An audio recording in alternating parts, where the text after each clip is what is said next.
오늘 우리가 함께 나누실 말씀은 예레미야 12장 7절에서 17절까지의 말씀입니다. 예레미야 12장 7절부터 17절까지의 말씀 함께 합독하시겠습니다. 내가 내 집을 버리며 내 소유를 내던져 내 마음으로 사랑하는 것을 그 원수의 손에 넘겼나니 내 소유가 숲속의 사자같이 되어서 나를 향하여 그 소리를 내므로 내가 그를 미워하였음이로다. 내 소유가 내게 대하여는 문이 있는 매가 아니냐? 매들이 그것을 애워싸지 아니하느냐? 너희는 가서 들짐승들을 모아다가 그것을 삼키게 하라. 많은 목자가 내 포도원을 헐며 내 몫을 짓밟아서 내가 기뻐하는 땅을 황무지로 만들었도다. 그들이 이를 황폐하게 하였으므로 그 황무지가 나를 향하여 슬퍼하는도다. 온 땅이 황폐함은 이를 마음에 두는 자가 없음이로다.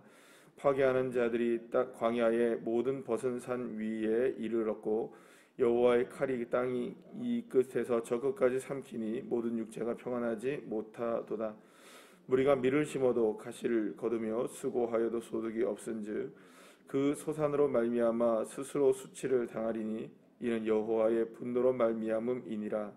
내가 내 백성 이스라엘에게 기업으로 준 소유에 손을 대는 나의 모든 악한 이웃에 대하여 여호와께서 이와 같이 말씀하시느니라.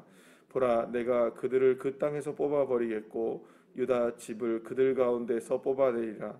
내가 그들을 뽑아낸 후에 내가 돌이켜 그들을 불쌍히 여겨서 각 사람을 그들의 기업으로 각 사람을 그 땅으로 다시 인도하리니 그들이 내 백성의 도를 부지런히 배우며 살아있는 여호와라는 내 이름으로 맹세하기를 자기들이 내 백성을 가르쳐 바알로 맹세하게 한 것 같이 하면 그들이 내 백성 가운데에 세움을 입으려니와 그들이 순종하지 아니하면 내가 반드시 그 나라를 뽑아 멸하리라. 여호와의 말씀이니라.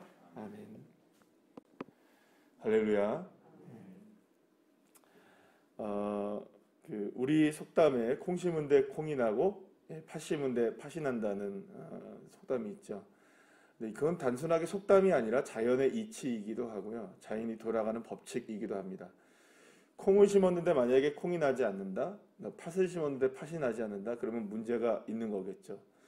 단순하게 여러분, 콩을 심었는데 콩이 나지 않으면은 이게 씨앗의 문제일 수도 있고 또 땅의 문제일 수도 있을 것입니다.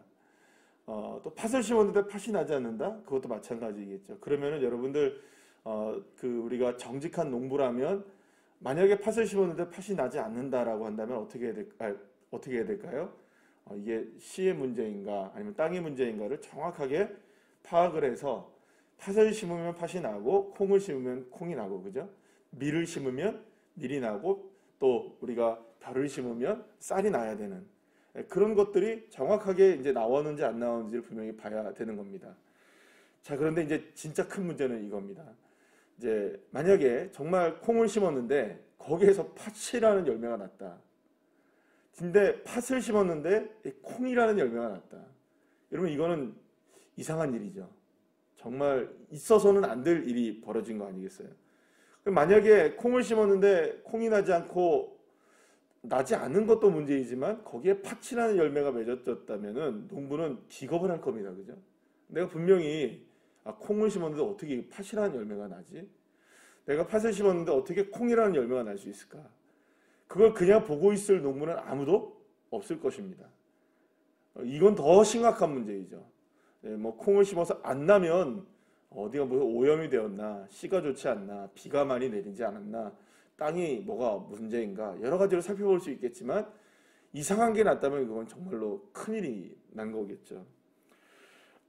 지금 이스라엘의 모습이 어떠냐? 하나님께서 지금 말씀하시는 말씀이 이스라엘의 모든 땅들이 다 황폐하게 되었고, 그러니까 젖과 꿀이 흐르는 가나안 땅으로 하나님이 만들어 주신다고 약속해 주셨는데 젖과 꿀이 흐르는커녕 모든 것들이 다 소산이 죽어가고 황폐한 땅이 되었다.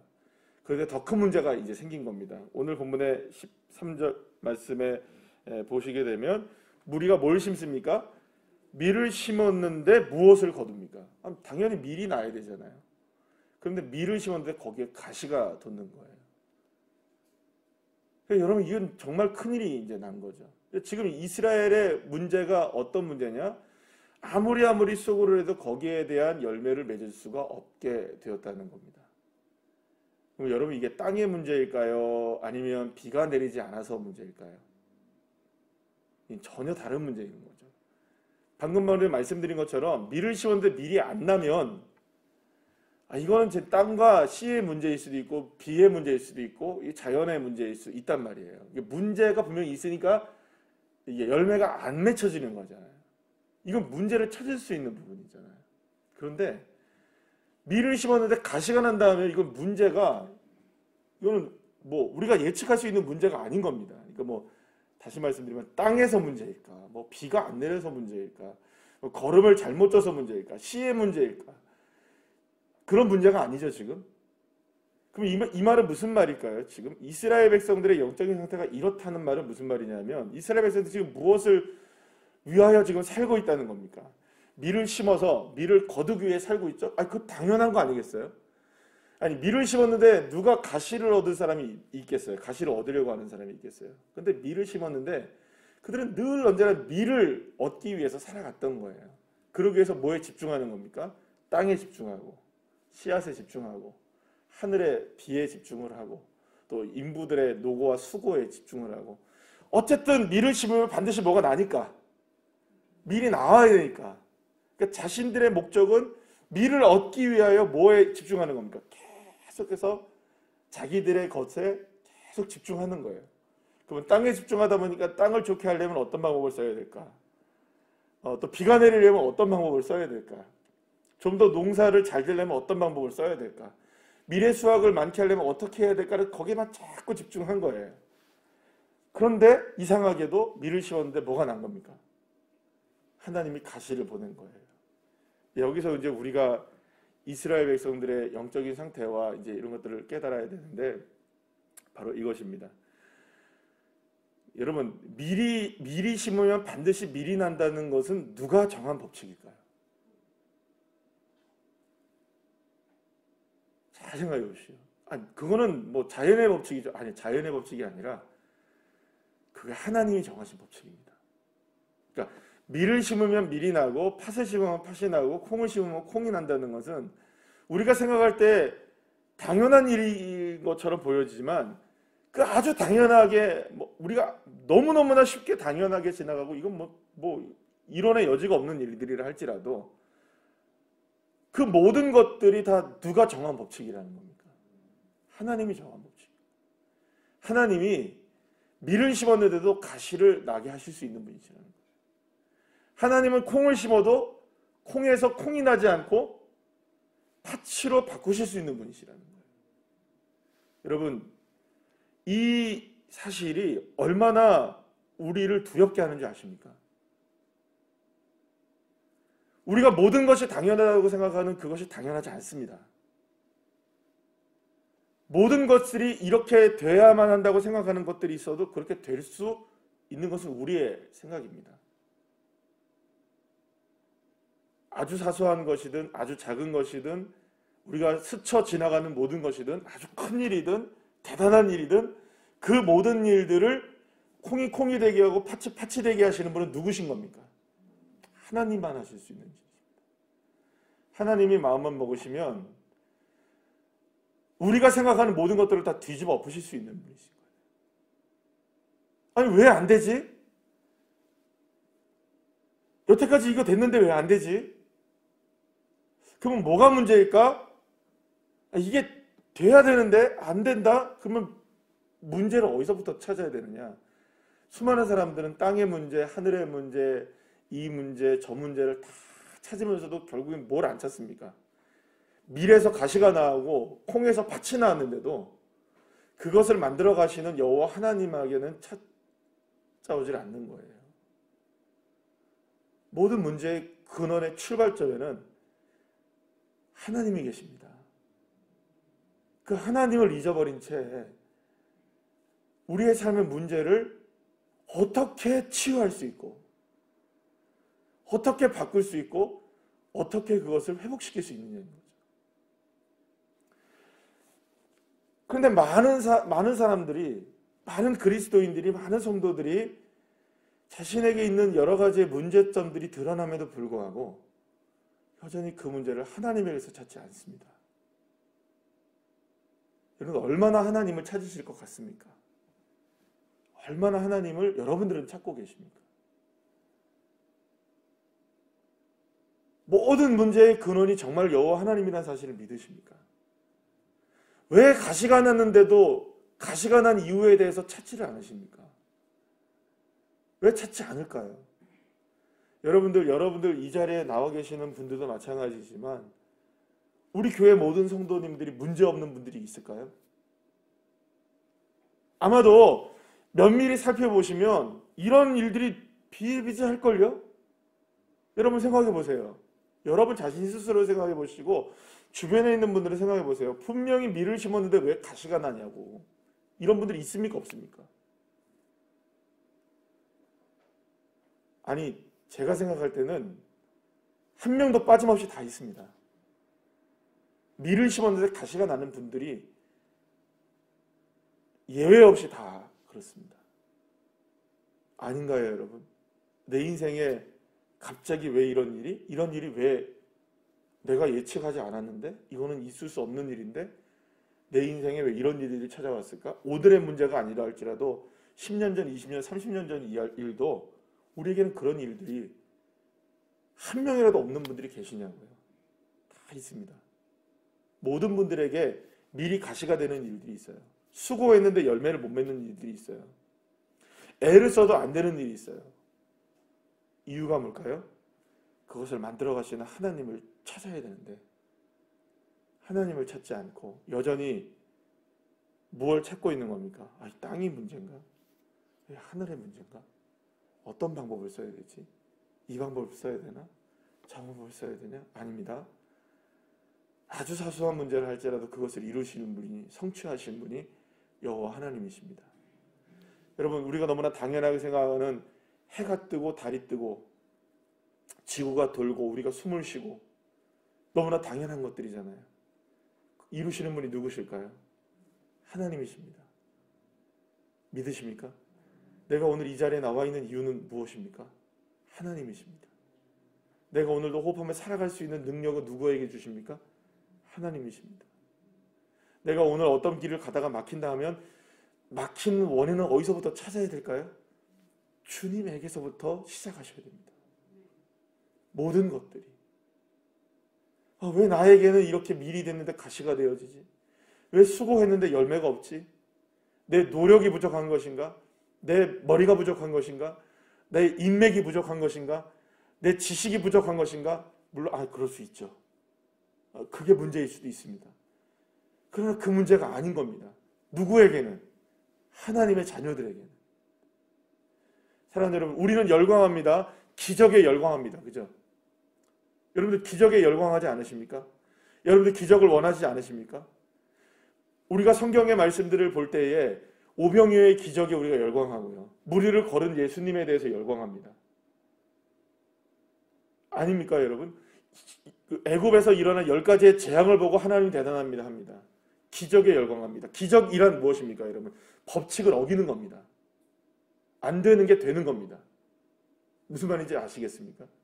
우리가 열광하는 게 안 되는 걸 되게 하는 게 우리 열광하잖아요. 예를 들어서 하나님, 내가 이런 병이 걸렸는데 이 병을 세상은 치유할 수 없다고 하지만 이 병을 누가 치유하실 수 있다. 하나님이 치유하실 수 있다라고 해서 기도하면 그 병이 예를 들어서 낫다고 칩시다. 그러면 안 되는 게 됐잖아요. 열광하잖아요. 그럼 누가 하신 거라고 고백합니까?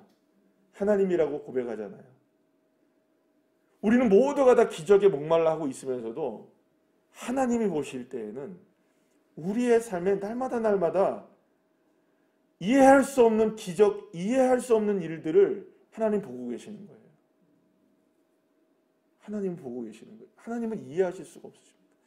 그토록 기적을 목말라 하면서 정말로 이상한 일들이 우리의 삶에 벌어지는데도 누구를 찾지 않는 거냐? 하나님을 찾지 않는다. 이스라엘 백성들이 지금 그랬다. 그토록 놀라운 역사들을 그렇게 바라보면서도 자신의 삶에 지금 미래에서 가시가 났는데도 하나님을 찾지 않아요. 수고하고 애썼는데도 열매가 없어도 하나님을 찾지 않아. 이스라엘 백성. 이게 누구의 모습일까요? 이게 도대체 누구의 문제일까요? 바로 외람되게도 저와 여러분의 모습이 아니겠습니까? 사랑하는 여러분, 당연하게 생각한 그 모든 것들도 하나님의 은혜임을 고백하시기를 축복합니다. 너무나 쉬운 그 일이라 할지라도 하나님의 은혜임을 고백하시고, 순간순간 걸음걸음마다 하나님을 고백하시고, 하나님을 향하여 깨어 있어야 됩니다. 깨어 있어야 돼요. 깨어 있어야 돼요. 제가 어제 저녁에 딸이랑 이렇게 저렇게 전화를 이렇게 통화하면서 있었던 일들을 좀 얘기하다가 그런 얘기를 해요.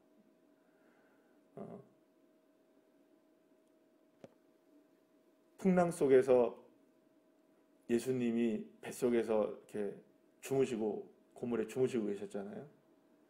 그때 제자들이 막 자기가 막 애써서 막 하다가 나중에 누구를 깨우는 겁니까? 예수님을 깨우잖아요. 그래서 나도 예수님을 깨우는 사람이 돼야 되겠다 이렇게 얘기를 하더라고요. 그래서 제가 그랬어요. 그래야지. 예수님을 늘 깨워야지. 그런데 더 중요한 게 있다. 예수님이 주무셨을 것 같냐? 예수님은 주무실 것 같아도 안 주무시는 분이야. 아마도 주님은 주무시는 척 하셨을지도 몰라. 중요한 거는 주님을 깨우는 바로 네가 깨어 있어야 돼. 너가 주님을 향해 날마다 깨어 있으면 폭풍 속에서도 깨어 있고 문제 속에서도 깨어 있고 어떤 상황에서 네가 하나님을 향하여 깨어 있으면 주님이 안 일어나실 리가 없어. 문제는 주님이 주무신다고 생각하는 게 아니라 그분을 깨워야 된다는 것도 중요한 일이지만 진짜 중요한 거는 걸음걸음마다 네가 깨어 있어서 하나님을 향해서 기도하고 걸음걸음마다 하나님을 향하여 네가 깨어 있어야 된다. 사랑하는 여러분, 그게 그리스도인 아닐까요? 그래야 하나님의 자녀가 아닐까요? 세상 사람들은 여기서 방법 찾고 저기서 방법 찾고 이렇게 하고 저렇게 하면 이렇게 되더라. 제가 지난번에 무슨 그 시사 프로그램들 보고 요즘 이렇게 보면 주식하는 일들이 요즘에 많이 있잖아요. 그래서 그걸 이렇게 쭉 보는데 주식 전문가들은 절대로 예측을 안 한대요. 절대로 예측을 안 한다네요. 그분들은. 그런데 사람들은 주식 전문가들이 다 예측을 하는 걸로 알고 있대요. 근데 예측을 자기들은 안 한대요. 왜냐? 예측할 수 없기 때문에. 근데 수많은 사람들은 예측을 하는 거예요. 어떻게든 자기의 방법으로 뭔가를 얻어내려고. 사랑하는 여러분, 이렇게 모든 것들이 내 힘으로 완성되어져 가는 시대로 살아가고 있는 우리들에게 우리의 것을 버리고 주님을 바라보자고 얘기하는 것이 시대적 상황과 모든 것들에 어울리지 않아 보인다 할지라도 그러든지 말든지 우리의 시작은, 걸음은 모든 것들이 깨어 주님을 향하여 있고, 하나님, 밀을 심으면 반드시 밀을 나게 하시는 그 하나님, 그 하나님의 능력을 의지합니다. 그걸 하실 수 있는 분은 누구시냐? 하나님이십니다. 때로는 밀이 심었는데 하나님, 가시가 나온다 할지라도 그 이유를 내가 누구에서부터 찾고 주님에서부터 찾고 주님 앞에 깨어있고 주님을 향하여 깨어있는 그 믿음의 사람들이 될 때 주님은 거기서부터 다시금 시작하시는 겁니다. 그래서 이스라엘을 지금 다시 시작하시기를 원하시는 거죠. 회복시키시기를. 그래서 맨 마지막에 오늘 본문의 16절 말씀에 보면 그들이 다시금 어떻게 합니까? 세움을 입으려니와 이렇게 얘기해요. 다시금 하나님 앞에 돌아오면 다시금 내 이름으로 맹세하고 다시금 하나님 앞에 다시금 누구로부터 시작하면 주님으로 시작하면 하나님으로 시작하면 다시금 세워지겠지만 그렇지 않으면 순종하지 아니하면 어떻게 됩니까? 뽑아버릴 것이다. 그러니까 여러분, 우리는 지금 어떤 기회 가운데 서 있냐면 밀을 심어서 가시가 났다, 수고했는데 열매가 없다, 기회인 겁니다. 무엇에 대한 기회일까요? 주님을 향해 깨어있을 기회인 거죠. 주님을 향해 다시금 순종할 수 있는 기회인 거죠. 여러분, 그 기회를 절대로 놓치지 말고 주님을 향하여 다시금 세워질 수 있는 저와 여러분 한 분 한 분들 다 되시기를 간절히 축복합니다. 기도하시겠습니다.